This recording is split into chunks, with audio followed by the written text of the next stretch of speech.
All right, let's finish up. Coaches on the hot seat coming into the year and kind of where they're at right now. And if any of these guys are in good shape to kind of save their job. I actually got in a Twitter argument with some knucklehead about Tom Crean. Tom Crean, they lost last night to Gardner-Webb. They didn't just lose. They got blown out by Gardner-Webb. And some dude came at me on Twitter this morning about, I could probably find it. I mean, it was comical. I'm gonna find it because you haven't seen it yet.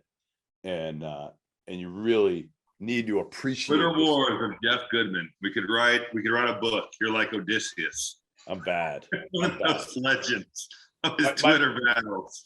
He said, well, what I tweeted last night was I'm old enough to remember when some people actually thought Tom Crean was a good hire at Georgia.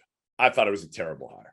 I said that. And not only did I think it was a terrible hire, but I thought it was a terrible hire because then you paid him, the former AD, McGarity, paid him like $3 million when there was no reason to. ADs are so dumb, some of them.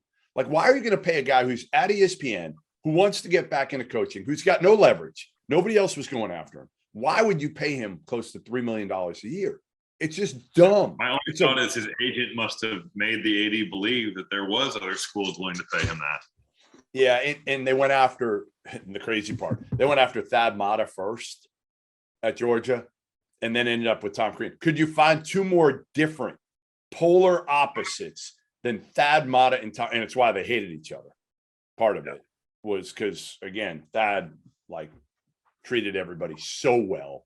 And you talked to the nicest dude ever. So this guy comes back at me. His name is John-Paul Duphine, Duphine, in case you're wondering. John Paul, at Coach Duphine. So he's a coach. He is a coach, Rob. So I got to have some respect for him. He's a coach. He writes back, don't casually tweet ignorant stuff because your platform can incorrectly persuade and damage reputations. Tom Crean is a phenomenal, in caps, phenomenal coach. You don't have the appropriate knowledge, experience, and insight to properly evaluate how a coach is performing. Prove me wrong or delete this tweet. So I couldn't sleep last night after I saw that. It was really, really difficult. So I said, like, maybe I got to delete this tweet. If I can't prove him wrong, I'm going to have to hit delete. Yeah, Coach John Paul. I might be on Coach John Paul's team. Not because of his content, but just to jump on the Coach John Paul bandwagon. After I read his resume on Twitter, you're going to be on it 100%. But first, I'm going to read you my tweet back. And it was, Tom Crean at Georgia is 14-40 in SEC play overall. He was 5-13 in league play with Anthony Edwards, who was the number 1 overall pick. Those are facts.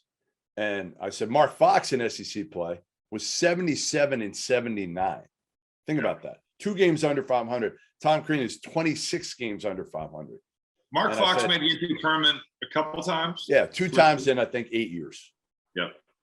So I said, and no, Tom Crean is not a phenomenal coach, John Paul Duphine. Actually, I said, that is casually tweeting ignorant stuff. So John Paul then, I think he threw out he was very kind. He threw out another tweet to me offering to help me watch some film with him. He wants to help tutor me in the film game here. And, you need it. Please, John Paul, tutor this man. So John Paul, I don't know where he lives, but I might be looking into a flight to go down and see some film with John Paul soon. So maybe you'll come with me. Sure. I'm a big fan of his. Anyone who comes at you on Twitter, I'm all for. So I'd love to learn from John Paul. I figured. I figured. The only thing I haven't tweeted back to John Paul yet, but I'd like to, is there's probably about 5,000 people that I would rather watch film with. They're on the list ahead of him. I mean, seriously, I'd rather watch. My daughter has watched like the Spider-Mans, the 7 Spider. She was going with a friend of hers to see like the newest Spider-Man, and she had never watched one. So they did like a Spider-Man marathon. I bailed out after like half of the first one. I'd rather watch all 7 Spider-Mans today than sit down with John Paul and be tutored on how Tom Crean is a great coach because of the 5,000 fucking sets that he runs. He does run a lot of plays. A lot I'm surprised with Georgia being so close to Atlanta. Now, it could be a little bit like Chicago, where recruiting it is a disaster. It's a blessing and a curse. Yeah. But there's a lot of good players in Georgia.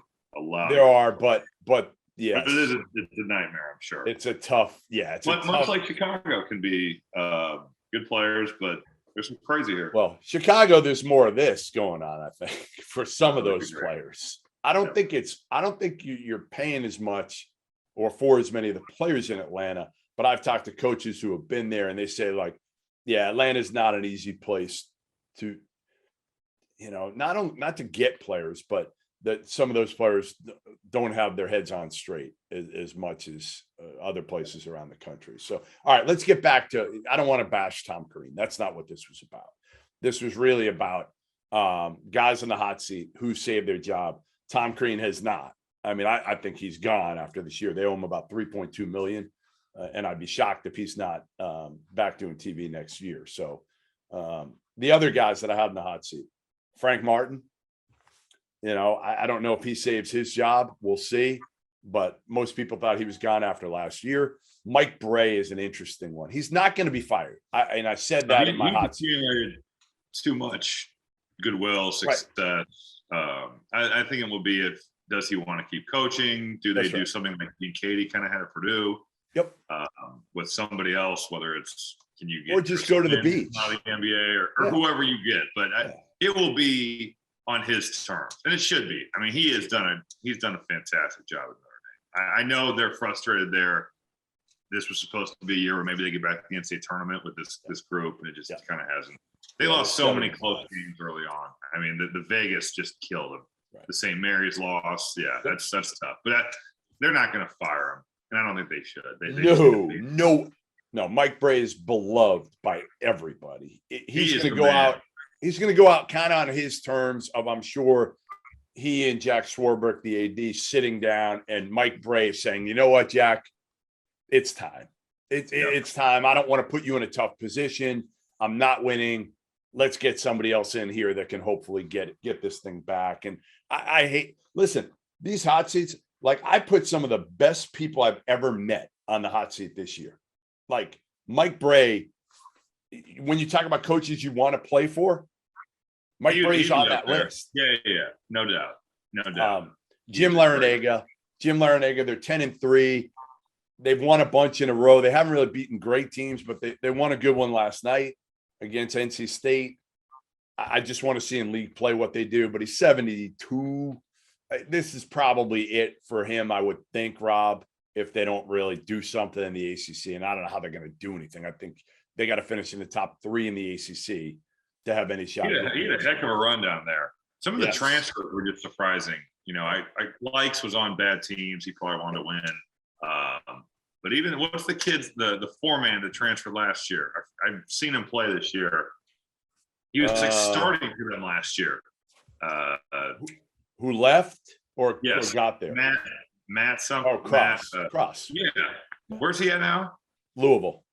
That's right. I knew I'd seen him play. But yeah, like, he's starting. Wow. There were some departures there that didn't make a ton of sense. But no, you're right.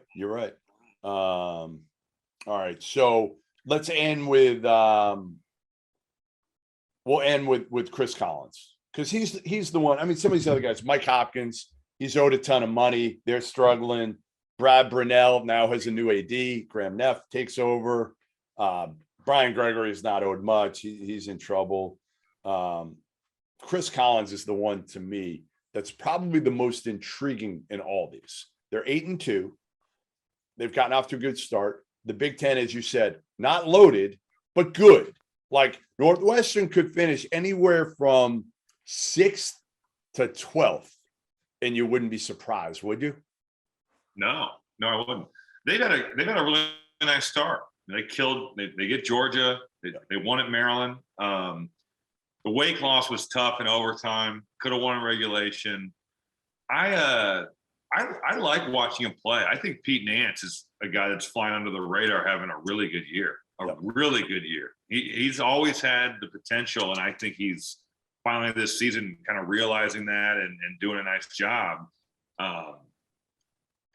It's a hard situation because Chris is a guy that has brought this program to the highest of highs. Relevance. Now it's tough because Jim Phillips leaves. Yeah. That's a tough deal.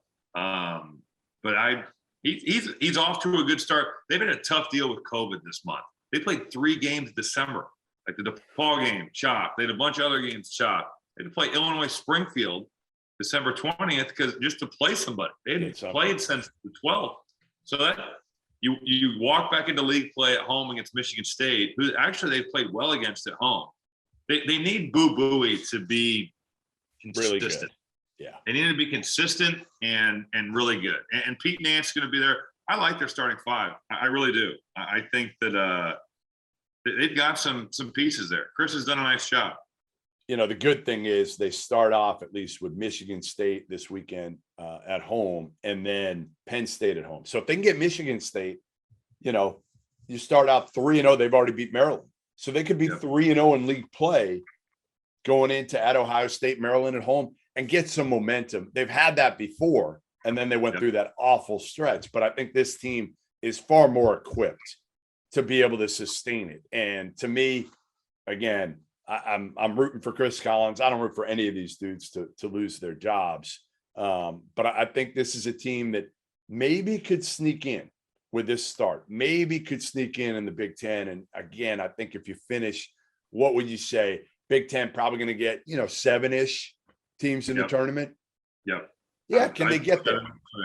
Right. Can they finish 7th in the Big Ten this year? Maybe. Yeah. It's not out of the. I think they could.